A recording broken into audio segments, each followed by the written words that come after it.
current situation in the country, a statement by Kenya Kwanza Alliance on the matter of artificial fuel shortage and the high cost of living crisis. The nation of Kenya is groaning. We are in collective anguish and economic crisis. The devastating effects of this current economic crisis is now manifest in the artificial fuel shortage and skyrocketing prices of basic food items. Millions of Kenyans are witnessing in bewildered agony as fuel pumps run dry and queues grow longer due to this artificial shortage, which has already disrupted the entire transport sector. Kenyans are now forced to dig deeper into their pockets for bus fare, and border operators are being driven out of business. The skyrocketing prices of food items has pushed the cost of living beyond the reach of millions of Kenyans. Many farmers have failed to plant because the price of fertilizer has moved from 3,000 last year to a high of 7,000 per 50-kilogram bag, a price that is well beyond the reach of most farmers during this planting season. It thus therefore means that this year's harvest will be dismal, further compounding the problem of food security in our country. Cooking gas that was retailing at 2,300 in February, just 2 months ago, is now sold at Kenya shillings 3,350. The price of 10 liters of cooking oil, which was retailing at 1,450, now is selling at 3,100. And as already stated, fuel shot up from Kenya shillings 135 per litre of petrol to between 150 shillings and 205 in some parts of our country. Hospitals that rely on fuel to maintain life support equipment are equally in a crisis. The government of Kenya knows that millions of households cannot cope with these prices. The largest casualties, naturally, of this crisis is the vulnerable in our society.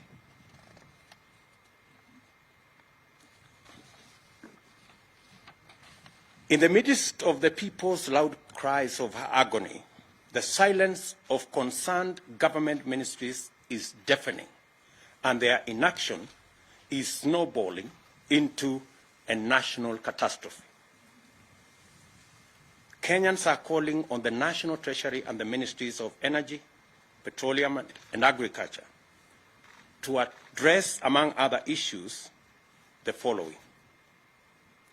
Noting that there exists a consumer protection mechanism to cushion Kenyans from adverse fluctuation in fuel prices, this mechanism is financed by the taxpayer at the pump through the Fuel Levy Fund. We ask, where is the 39 billion shillings Petroleum Development Levy Fund meant for the fuel subsidy program as this crisis deepens?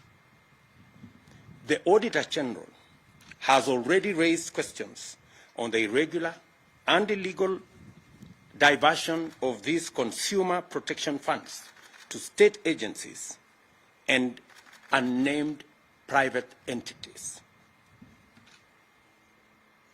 She has also decried abuse on the petroleum import system in favor of some preferred and politically connected oil marketers deliberately depriving Kenyans of the subsidy mechanism. Can the Treasury also confirm or deny that the diversion of funds has been used in debt servicing and infrastructure development without the approval of the National Assembly? Can the Ministry of Energy and Petroleum list the import quotas that have been allocated to oil marketers over the last 1 year, and which are these oil marketers by name? The Petroleum Products, that is Tax and Levies Amendment Bill of 2021, whose passage has been frustrated in Parliament, should be processed, and all the roadblocks and back and forth between the different departments of government be removed, so that this bill can be passed as a matter of national emergency. For the record, this bill seeks to reduce the huge levies on petroleum products. That is the reason why our prices in Kenya are beyond the international prices, including prices in our neighboring countries. Why, we dare ask, hasn't there been any subsidy allocation in the budget in the last 3 years, including in last week's supplementary estimates, where our Kenya Kwanza MPs tried to provide for allocation for the subsidy program on fertilizer, but it was frustrated. Only for the Ministry of Agriculture to engage in the current PR stunts late in the day to pretend to provide subsidized fertilizer. We understand that the ministry is all over the place trying to launch some subsidized fertilizer program. This is not only ridiculous, but absurd. How do you, for example, make a farmer who requires 1,000 bags of fertilizer to queue for 5-6 hours, only for him to be or her to be told that you can only get 10 bags in a very widely publicized launch? I mean, if you're going to give 10 bags of fertilizer, please avoid the unnecessary launch. The high fuel prices are unprecedented and are not due to ordinary market responses to global crude oil price dynamics. Our problem is cruder and more local.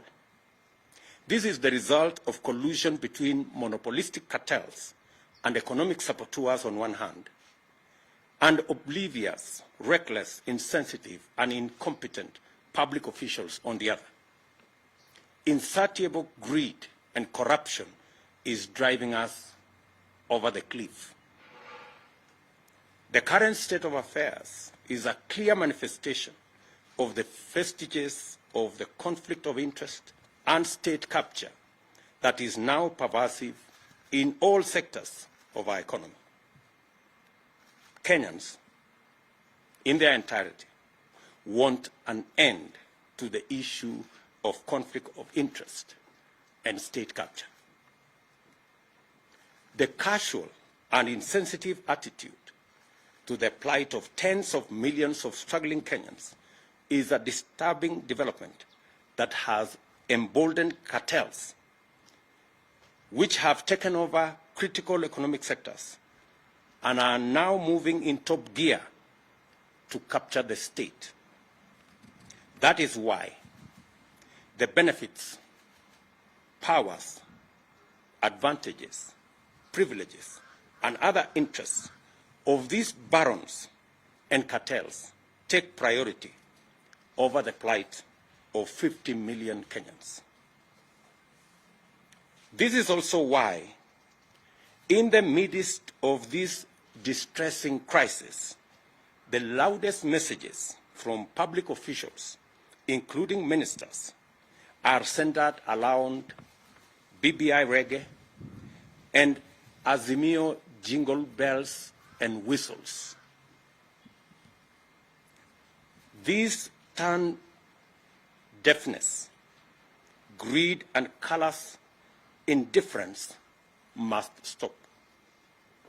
We therefore call on the National Treasury to account for all diversions of funds out of Petroleum Development Fund and to restore the fuel subsidy mechanism without delay. The Treasury must rise to its constitutional accountability and live up to the Public Finance Management Act. Failure to do the right thing will convert the National Treasury into a cog in state capture and corruption that will destroy our country. We demand that public officials responsible listen to the agonized cries of millions of suffering Kenyans and abandon their exclusive and destructive subservience to cartels and barons of state capture and do something about the rapidly deepening economic crisis. This is a statement by Kenya Kwanza. I will take one or two questions just to clarify the statement that we have made.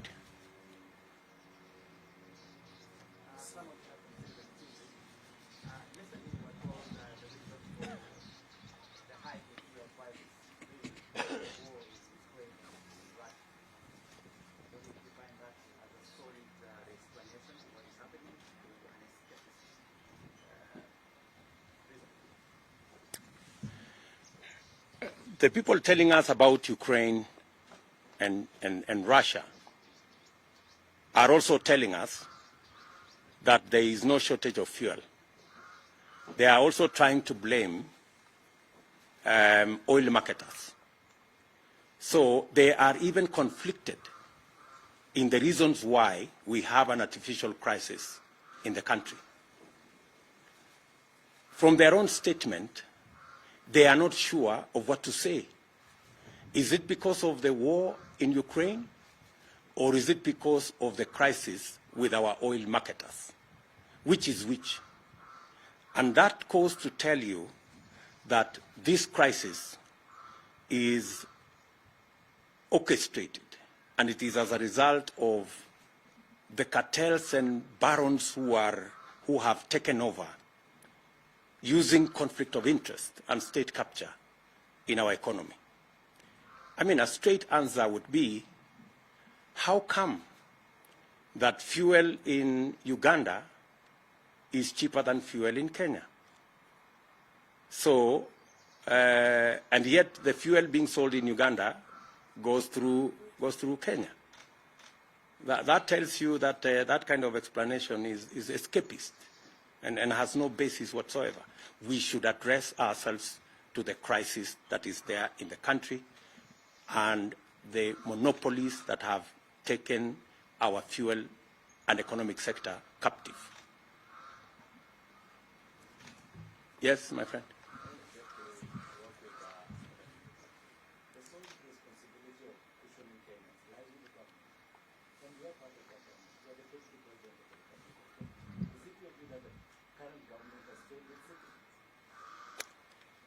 Kiru, Yanet, you don't live in Kenya. I mean, honestly. You know as much as I do the situation in Kenya. You know that what was government is now like the opposition, and what was the opposition is now behaving like it is government.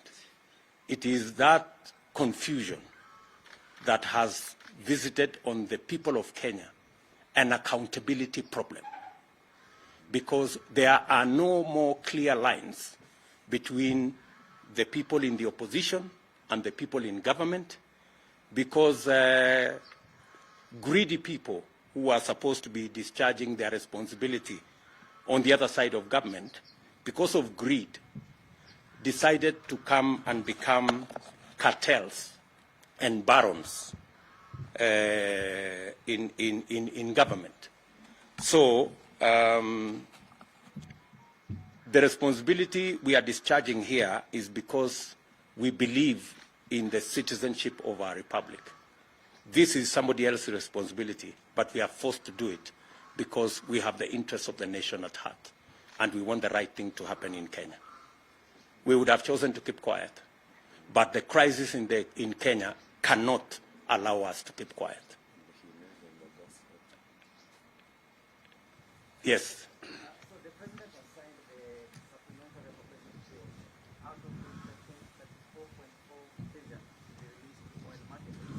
Does this address your fears?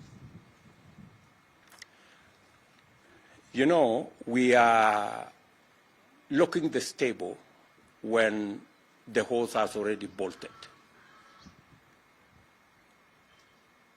We will see what will happen, because this should have been addressed before we got ourselves into the crisis that we are currently in, before the long queues and before the suffering that the country is going through. As a result of the fuel crisis, we have serious price fluctuations in all basic food items, because to a great extent they are dependent on the price of fuel.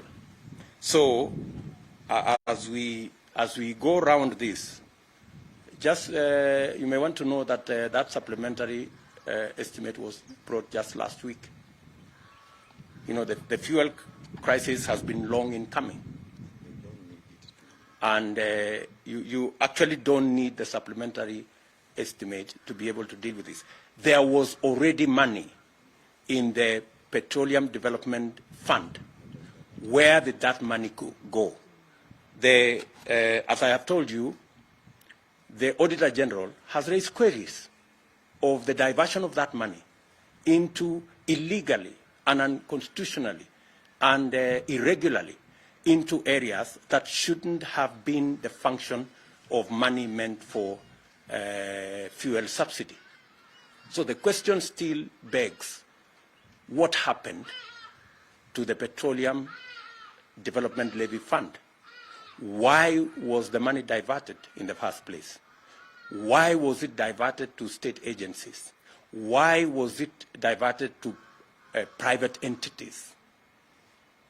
By the time the Auditor General is raising questions, it tells you there are millions of questions on matters to do with conflict of interest, corruption, and possibly what we have always said, state capture.